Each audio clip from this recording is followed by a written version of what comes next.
incompétent ci li nga xamante ni moo di mbir mi daanaka loolu jur na mer ba futu ci ñenn ci ñoom jàpp ni daal mbir mi am na leneen lu ci laxasu. waaw ñun du mbetteel ci ñun parce que ñun jàpp nañu ni droit rek la ñu wax. droit duñu wax mais nag dañuy del si en arrière wax ni yàlla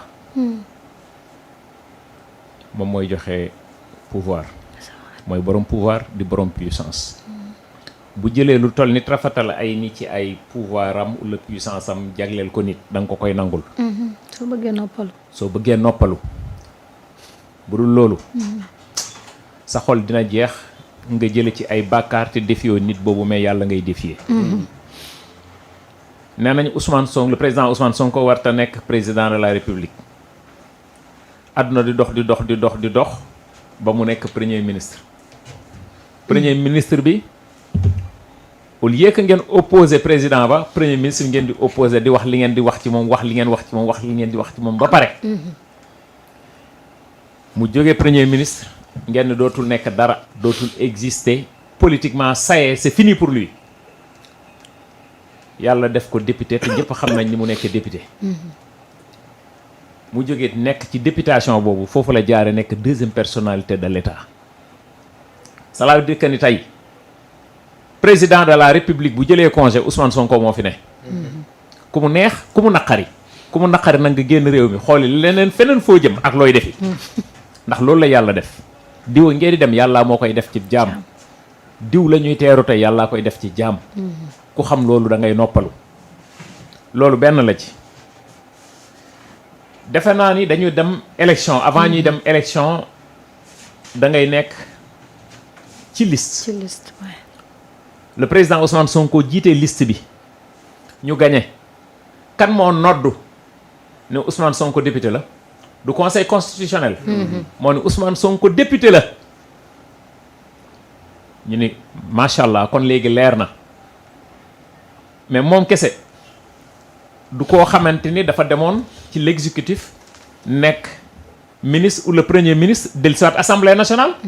lan moo tax yeneen député yu mel ni ñoom Amadou Ba ay Mor Talla Ndaw defuñu recours ci ñooñu te mandat bi de benn mandat ñu nekk ay député loolu benn jàngat la. parce que ñoom en fait ils ont une haine viscérale envers l'homme. ci nit bi la quoi. ok mooy li may wax ñu yaakaar dama koy caaxaane. dama ne fii laa ko wax gars yi di ci tooñ. Ousmane Sonko bu xëyoon ne day xeex paludisme laa wax am ñu dem ànd ak l'anophèle femelle yow boobu ñuy wax l'anophèle femelle. parce que nit bi la ñu jàpp ni moom lu mu laal ñoom waruñ cee ànd. te des fois da ngay gis nit ni la man du question de bëggul Sénégal du question de ragal la mais man nit bi moo ma neexul xam nga kooku mënoo ci moom dara nit bi moo neexul kooku yow ak yàlla la subhaanahu wa taala moom mi la créé ko moom soo koy bañ c'est des politiques publiques. moo tax nga ne ànduma ak moom parce que li muy doxalee nii neexuma ou bien li muy doxal neex na ma kon xaaral ma ànd ceeg moom te ñun loolu rek la kuy bëgg Sénégal Ousmane Sonko ngay dimbali. ku am fit ci réew mii bokk ci cette génération décomplexée. de rupture Ousmane Sonko ngay dimbali. kon bu ñu jógee foofu mu nekk député ñu ne yow mënoo nekk député nekk ministre ou le premier ministre. da ngay suspendre sa mandat wala nga démissionner de passage maa ngi nii doyen Alla Kane di présider woon keroog séance bi.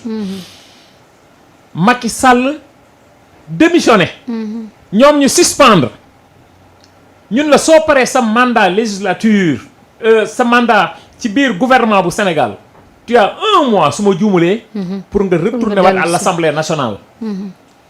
na nekk 24 heures su ko neexee dégg naa sax am ñu naan dafa waroon a xaar lu muy yàkkamti. yàkkamti bi est-ce que dañ joxe timing heure bu ko neex la koy def. def na ko heure bi mu ko neexee. point amul commentaire. gis nañ fi nag ñoo xam wax nañ ñaari wax. naan way jarul ñuy def recours parce que assemblée nationale te c'est des juristes ah. assemblée nationale règlement intérieur bi ñoom duñ ci wax. conseil constitutionnel mënu ci àddu nangam ak nangam te ces mêmes juristes là ñoom ñoo ni le peuple jël seen responsabilité. c'est ces mêmes juristes ñoom ñoo wëlbatikuwaat ni le président Diomaye Faye n'a qu'à prendre ses responsabilités. kenn du xam liñ bëgg. te mu am 3 pouvoirs yoo xam ne ku nekk da nga am sa wàll ci nag wi. L'exécutif, judiciaire, le législatif. waaw nga ñëw assemblée nationale. comme cette assemblée est jomaayeen yàlla dimbali nañu assemblée boobu nga xam ne c'est une assemblée jomaayeen ñoom ñoo voté ne Ousmane Sonko la ñu fal à l'unanimité pour mu nekk le président de l'Assemblée nationale, 2e institution. foofu waroo am na de nan lay majorité jomaayeen di voté. loolu mooy ñiy coqataan seen xel xam nga coqataan sa xel dafa am maanaam jaaxaan di saw mi di dellu si sa kaw naan am na ku may tuur ndox mi de am na ku may arrosé loolu mooy fooye sam xel te yàlla nañ yàlla musal ci ñooñu nag da nga leen di comprendre parce que ils sont dans leur rôle xam nga bu ñu demee c'est extraordinaire ce qui se passe au Sénégal extraordinaire yow yaay majorité bi nga xamante ni yow yaay colonne vertébrale bi porte le président de la République boobu moom moo ni man dañ maa joxoon ci fukki fan président de la République boobu moo dem ba ci yàgg ni man soxlaatuma parti bii soxlaatuma premier ministre bii ñu génn leen ci gouvernement bi ñooñu ñoom ñoo yor assemblée nationale boobu ñu yor moom la ñuy doxal tey kay bu ñuy opposé nekkatuñu tey ci amuñu ministre duñu président de la République wax dëgg yàlla opposition kon buy opposé kan la war a opposé du président de la République ba normalement waaye une opposition qui s'oppose à un opposant fii la am Sénégal ça veut dire que mooy li ma la wax c'est Ousmane Sonko tant que mu ngi exister sur les sphères politiques wallahi li ma lay wax ñoom ñëpp duñu exister ku weddi barki démb laajal ñi ne woon dañuy def congrès nee naa la congrès ku ko bëgg a defati ci réew mii di nga tàggu demander autorisation Pastef barki démb am na ñu taxaw fi dañuy def congrès xam nan la ñu mujjee am na sax ñu ne xale yi Pastef yi ñoo ñëw takk seen bracelet yàq ko waaw ñoo ñaaw bàjjen mais nag gone Pastef yi waruñoo dem congrès non dama ne loolu amul loolu mooy ndeysaan di wut rek ndeysaan koo sëlëm alibi waaw di wut alibi waaye xam nga ki ko mën ak ki koy jéem du benn yàgg naa wax ci seen plateau bii ni leen seentu weer jarul buuxante fu waaye tool da nga koy seen réew mii ku nekk xam nga kii fait quoi qui représente quoi Omani wax na ko léegi am na ñoo xam parti Facebook lañu ci Facebook nga leen di gis à part ñooñu existé wuñu en 2026 kun la woon les partis classiques politiques classiques ay PS ay PDS ba ci APR gii ma toog di wax ak yow nii ils n'ont pas de candidat cela veut dire que les partis classiques dee nañu existé tuñu sur les sphères politiques aujourd'hui ku mu neex ku mu naqari c'est Ousmane Sonko xam nga lu tax parce que dafa am benn désespoir bu nekkoon ci réew mi Ousmane Sonko ñëw yee askan wi jeunesse boobu amaat espoir ñu ñëw jox leen mu nekk chef du gouvernement pendant 2 ans 2 mois muy exercer la plénitude de cette fonction de chef du gouvernement am nu mu téye dëkk bi li muy metti aduna li muy doy waar mu téye ko gars yi naan du ko mën du dem ba bi muy jóg primature di dem yoonam yor na li nga xamante noonu la war a yore réew mi ñëpp applaudir flanché wul fenn il ne suivait que les intérêts du Sénégal en Afrique et dans le monde kon bu fekkee ne loolu am na tey mu dem ba wëlbatiku nekk 2e personnalité de l'État ñëw war a toog assemblée nationale war a jàkkaarloo waat ak ñi nga xamante ni ñoom lañ jàpp bu fàtte nag 130 députés la ñu am de ña fa nekk dul député defe naa 35 ca des lii des yépp ñoo ko jël te xaaral rek bu 130 yi bii yoon 160 la ñuy jël bàyyi leen 5 députés yi léegi nag bu fekkee ni loolu am na mu war a toog foofu mais effectivement mbetteel amu ci benn parce que dañu jàpp ni yoon la ula du yoon ñëpp nangu nañ ni yoon la kon léegi nangu nañu ni il sera candidat léegi nag ña nga xamante ne seen problème yëpp lenn kese la woon mooy du bokk ñooñu moom nañu wuti Sonko mol te loolu dama koy prescriral sénégalais yi am na garab bu génn bu tudd Sonko mol garab boobu cardiologue yi non parce que réew mi cardiologue yi am nañu liggéey 2027 c'est demain 2029 c'est après demain ragal naa ni rupture garab bi sax dina am waaw rupture garab bi dina am parce que am na ñoo xamante ne mu ngi nii Sonko moom sirop bi dañ koy joxe gratuitement dañ koy maye mën nañu dem laajte ko ci yenn bërëb yi nga xamante ni mën nañ ko faa amee pour vous dire que ni bii lu muy faj lii gars yi nga xam dañoo feebaru xol ñi nga xam dañuy am une haine viscérale envers quelqu'un rek nga xam ni defu la waxu la nga maanaam feebaru xol la quoi. waaw feebaru xol la moo tax ma ni ñi nga xamante ni wax dëgg yàlla ñu ngi yëngu ci mbiru santé département cardiologie non nañu gën a taxaw xam ni dinañu sonn trop dinañu souffrir parce que Ousmane Sonko est là les sentinelles les éclaireurs qui étaient là seront là pour être le gardien du gardien de cette révolution. Et cette révolution va être d'abord une révolution socio-économique. C'est pas prendre des armes. Une révolution, c'est pas prendre des avions de guerre, des F-16, des chars de combat, des AML, des Nangam pour dire un peuple. Cette génération de rupture décomplexée, loolu mooy rupture au vrai sens du terme. C'est ça une révolution. Les intérêts du Sénégal d'abord avant tout autre intérêt. Dans le monde entier. moo tax bu ñuy wax naan nous avons une politique africaine à circonscription sénégalaise dañ koo gëm di ko waxee di ko jëmmal di ko doxe xam nga deux chemins rek la dañu ni le Pastef n'est pas né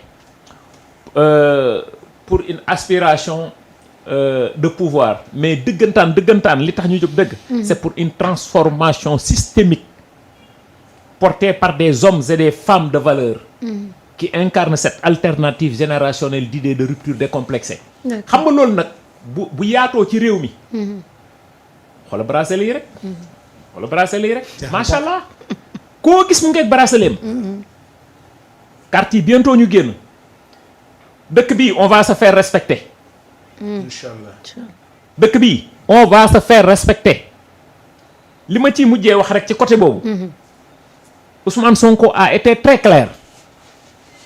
Et ça je le demande aux gens de Pastef nañu focus ci sunu parti focus ci sunu président parti muy Ousmane Sonko nee na nañu bàyyi yenn yi nga xamante ne dañuy maye tànk wala maye loxo di saraxe sunu bopp ñu ñuy jël de gauche à droite di ñu yóbbu ci tribunaux yi loolu du ko neex du moment où c'est le guide de la révolution qui dit que moytul leen ma lii nañ ko dimbali defal ko loolu ba pare continuer focus ci sunu bopp. D'accord.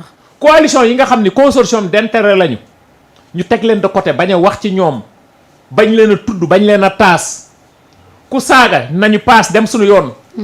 man de sama portable bi maa ko moom. lu ma gis loo xamante ne leer na la mbiru Pastef la mbiru Ousmane Sonko la ma aimé commenter publier loo xamante ne waa ñamu coalition ñamu mbaam la ou le consortium d'intérêt ou le nu ñu leen mënti tudde du ma commenter. du ma publier du ma xuloo du ma ci xaste du ma ci xeex et j'avance parce que li ñuy xaar sori na soriwul sama énergie bii dama koy consacrer pour mon parti et pour mon leader Ousmane Sonko feneen fu ma ko def ñàkk naa ko Ousmane Sonko tamit a été très clair nee na y a pas de crise institutionnelle et il y aura pas de crise institutionnelle le pouvoir exécutif dina def li mu war a def le pouvoir législatif def li mu war a def mais encore une fois de plus crise institutionnelle amu fi amul beneen crise boo xam ne am na fi le calendrier républicain pour les élections locales maanaam maires yi ak conseils départementaux yi nga xam dañ ko war a jàpp en 2027 nañu jàpp date incha allah rabbi jàpp nañu avant ñuy weesu mi-juillet. Ouais. décret bi dina génn ñu convoquer le corps électoral bu ñu demee élection on saura qui fait quoi. En 2029. ku mën sa morom duma. D'accord. ñu xam ne kii du moroomu kii.